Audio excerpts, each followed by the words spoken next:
اس کے علاوہ گورنمنٹس کی پالیسی بھی یہی تھی کہ اہل بیت علیہم الصلوۃ والسلام کے متعلق کوئی حدیث نقل نہ کیا جائے، حدیث نقل نہ کیا. اس کے کتنی مثالیں زیادہ ہیں، بنی امیہ کے زمانے میں، حجاج ابن یوسف کے زمانے میں، اس کے بعد بنی عباس کے زمانے میں. میں آپ کو ایک واقعہ سناتا ہوں.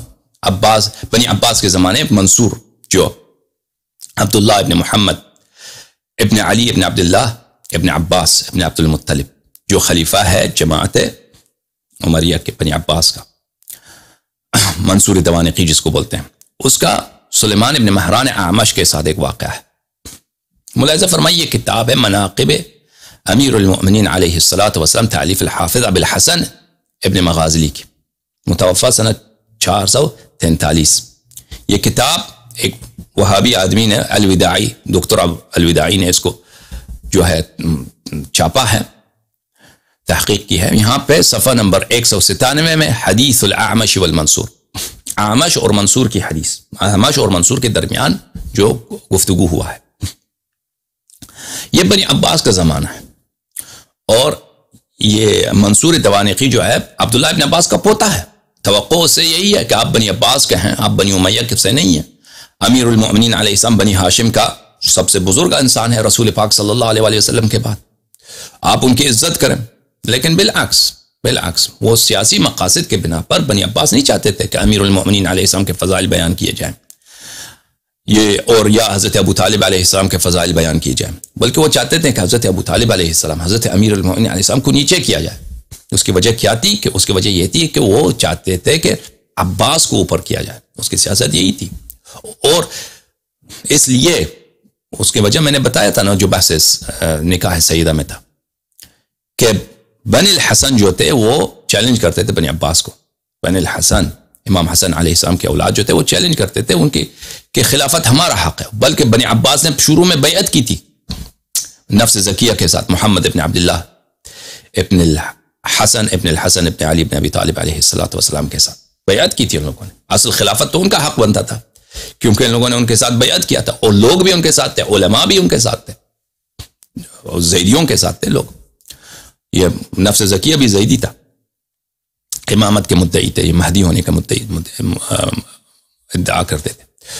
تو اس لیے جو ہے یہ لوگ نہیں چاہتے تھے میرے عزیزوں کہ امیر المؤمنین علیہ الصلوۃ والسلام کے فضائل معروف و مشہور ہو جائے.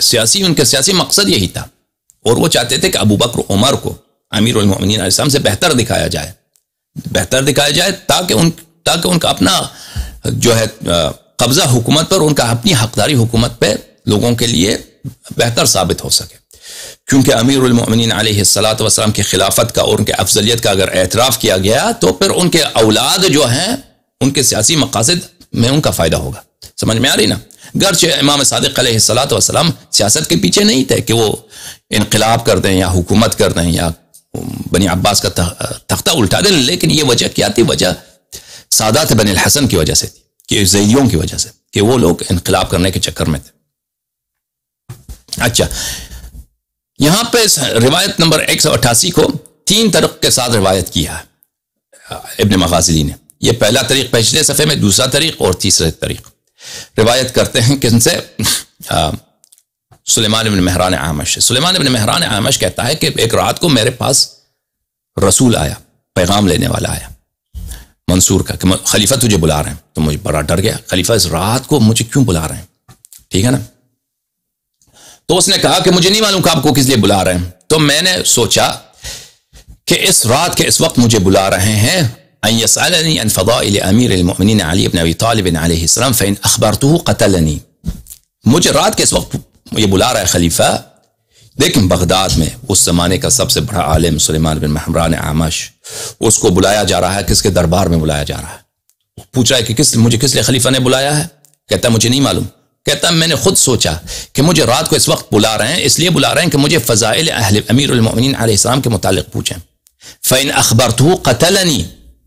اور اگر میں ان کا بتاؤں کہ امیر المؤمنین علیہ السلام کے متعلق فضیلت ان کو سناؤں، کہ حدیث سناؤں کہ ان کی فضیلت میں یہ حدیث، مجھے قتل کر دیں گے. تو یہ واضح اعتراف ہے کہ بنی عباس کا بھی یہی پالیسی تھی کہ کوئی عالم کسی کو جرأت نہ ہو کہ امیر المؤمنین علیہ الصلوۃ والسلام کے فضائل کو نقل کر دے.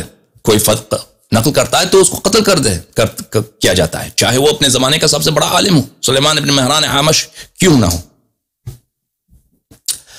تو کہتا ہے اسی وقت میں نے کیا غسل کیا، اپنا کفن پہنا اور میں نے حنوت کیا، ثم کتبت وصیتی، اس کے بعد وصیت بھی میں نے لکھ دیا کہ میں مرنے کے لیے جا رہا ہوں، مجھے پتہ ہے مجھے اس وقت بلایا ہے خلیفہ نے، مجھے فضیلت کے متعلق پوچھیں گے، میں جواب نہ دوں کہ میں نے اس کو پتہ ہے کہ حدیث میرے پاس موجود ہے، وہ قبول نہیں کرے گا، جواب دوں تو قتل کر دے گا۔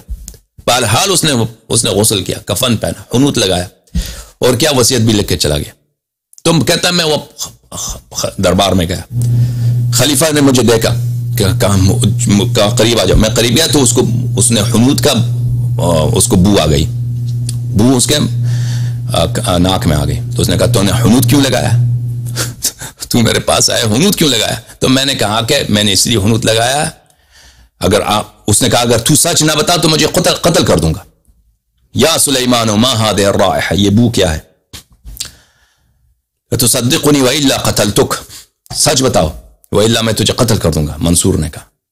تو میں نے کہہ دیا کہ میں نے اسی لیے حنوت لگایا ہے کہ آپ مجھے پتہ ہے کہ آپ مجھے فضیلت امیر المؤمنین علیہ السلام کے متعلق پوچھیں گے اور اگر میں نے نقل کیا تو آپ قتل کر دیں گے۔ تو اس نے مجھ سے پوچھا کہ تیرے پاس کتنے حدیث ہیں امیر المؤمنین علیہ السلام کے فضیلت میں، کتنے حدیث ہیں؟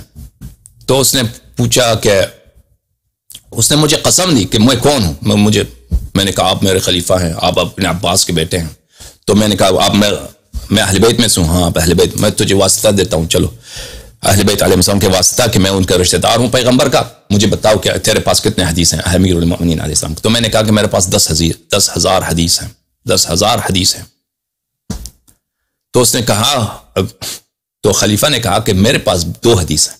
خلیفہ نے کہا ایسے حدیث ہیں جو تیرے 10,000 حدیث سے بھی بہتر ہیں امیر المؤمنین علیہ السلام کے فضل میں، لیکن اس نے کیا کہا، شرط لگایا، دیکھو فَإِنْ حَلَفْتَ لِي أَنْ لَا تَرْوِيَهُمَا لِأَحَدٍ مِّنَ الشِّيعَةِ حَدَّثْتُكَ بِهِمَا فَقُلْتُ لَا أَحْلِفُ وَلَا أُخْبِرُ بِهِمَا أَحَدًا مِّنْهُمْ۔ خلیفہ نے کہا کہ منصور نے کہا میرے پاس 2 حدیث ایسے ہیں امیر المؤمنین علیہ السلام کی فضیلت میں جو تیرے 10,000 حدیث سے بھی بہتر ہیں، لیکن ایک شرط ہے کہ تو وعدہ کر دے اور قسم کھا لے، اعمش تو قسم کھا لے، وعدہ کر دے کہ 2 حدیث کو کبھی کسی شیعہ کو نہ سناؤ گے، صرف نواسب کو سنانا چاہو تو نواسب کو سناؤ، محبین امیر المؤمنین علیہ السلام کو نہ سناؤ تاکہ یہ حدیث پھیل نہ جائے۔ تو میں نے کہا ٹھیک ہے میں قسم کھاتا ہوں۔ تو پھر اس نے مجھے 2 بہت طویل حدیث ہیں یہاں پہ اس نے نقل کیا منصور نے وہاں پہ۔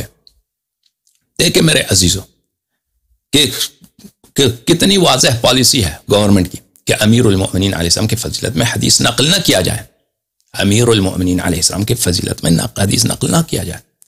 کوئی حدیث نقل کرتا ہے تو اس کو قتل کیا جاتا ہے، حدیث نقل کرتا ہے